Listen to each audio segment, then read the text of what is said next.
آج کل بڑے کیسز آ رہے ہیں، ہم جب ہاسپٹلس میں دیکھتے ہیں، اپنے وارڈس میں دیکھتے ہیں تو خسرے کے بڑے کیسز آ رہے ہیں، جسے میزلس کہتے ہیں۔ تو وہ خسرہ ویسے تو دیکھا جائے کہ ہلکا سا نزلہ زکام ہوتا ہے، بخار ہوتا ہے، تھوڑی کھانسی آتی ہے اور تیسرے دن پہ لال نشان آنے لگتے ہیں، جسے ریشز کہتے ہیں، گردن کے پیچھے سے وہ شروع ہوتے ہیں جسم کے اگلے حصے میں، اور پھر وہ اس طرح پورے جسم میں پھیل جاتے ہیں، اور یہ 10 دن میں بالکل ٹھیک ہو جاتے ہیں بچے۔ لیکن یہ خسرہ جان لیوا بھی ثابت ہو سکتا ہے۔ وہ ہماری جو کنڈیشنز ہیں ان میں وہ اس طرح کہ اگر ہمارے بچوں کا وزن کم ہے، جو 40% بچے ہمارے اسٹنٹیڈ ہیں، ان کا وزن ان کے عمر کے حساب سے چھوٹا ہے، ان کا قد ان کے عمر کے حساب سے چھوٹا ہے، اور کوئی 35% شاید میل نرش ہیں جو انڈر ویٹ ہیں۔ جن بچوں میں غذائی کمی ہوتی ہے ان میں قوت مدافعت کم ہو جاتی ہے اور خسرہ ان کے لیے جان لیوا ثابت ہوتا ہے۔ تو اس کی بچاؤ کا ایک ہی طریقہ ہے، وہ ہے ٹیکے۔ ہمارا سرکار کی طرف سے، گورنمنٹ کی طرف سے ٹیکوں کا جو پروگرام ہے، جسے ہم EPI کہتے ہیں، ایکسپینڈیڈ پروگرام آف امیونائزیشن، اس میں ہم تجویز کرتے ہیں ماؤں کو کہ وہ 9 ماہ پہ بچے کو خسرے کا ٹیکہ لگائیں، اور پھر 15 مہینے پہ MMR لگتا ہے جس میں بھی خسرہ ہوتا ہے، میزلس ممپس روبیلا،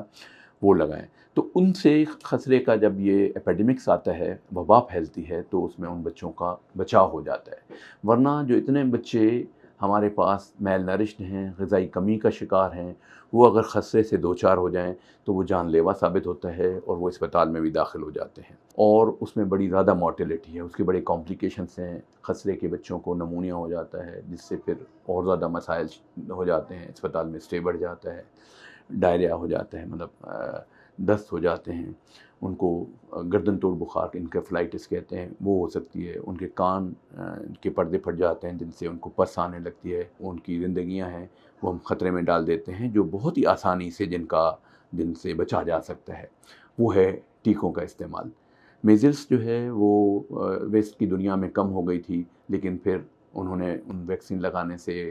روک دیے، یا لوگوں میں ریزسٹنس آ گیا، تو وہ 16 کے بعد پھر دنیا میں بڑھی اور 300-400 گنا بڑھ گئی۔ ہمارے یہاں بھی جو ہے میزلس پوری طرح سے ایلیمنیٹ نہیں ہوئی ہے۔ WHO نے مل کر ہمارے اسپیشل پروگرام شروع کیے گورنمنٹ نے کہ حفاظتی ٹیکوں کا ان کو اسپیشل الگ سے کورس دیا جائے، جیسے ہم ویکسینیشن کوریج بڑھے۔ تو ویکسینیشن کوریج ہمارے پاس جو میزلس کا ہے، جیسے ہم کہیں کہ 100 میں سے 50 سے بھی کم بچے جو ہیں ان کو خسرے کا ٹیکہ لگ رہا ہے، باقی بچے بغیر خسرے کے ٹیکے کے ہماری سوسائٹی میں، ہمارے یہاں ارد گرد موجود ہیں، جو ہمارے پاس آتے ہیں، اور جب یہ آج کل جیسے پھیلی ہوئی ہے، کچھ دن پہلے پھیلی ہوئی تھی، تو ان کا شکار ہو جاتے ہیں، اور پھر غریبی پہلے بھی ہے، بچوں کا وزن بہت کم ہے، اور اس طرح سے پھر ان کو خسرے کے کمپلیکیشنز ہو جاتے ہیں، اور وہ پھر زندگی ان کی جو ہے وہ مشکل میں پڑ جاتی ہے۔ اس سے بچنے کا جو طریقہ ہے وہ یہ ہے کہ آپ اپنے بچوں کو، جو آپ کو ویکسینیشن کا پروگرام دیا گیا ہے EPI میں، جو گورنمنٹ کی طرف سے فری آف کاسٹ لگتے ہیں، جو بہت مہنگے ملتے ہیں، لیکن ہماری گورنمنٹ اس کو ارینج کرتی ہے، ان کے پیسے ہم دیتے ہیں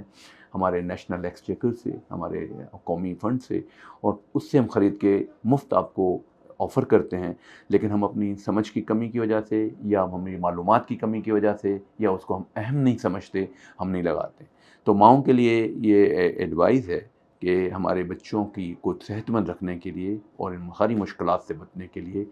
سارے ٹیکے جو EPI میں ریکمنڈڈ ہیں وہ لگائیں۔ بہت شکریہ۔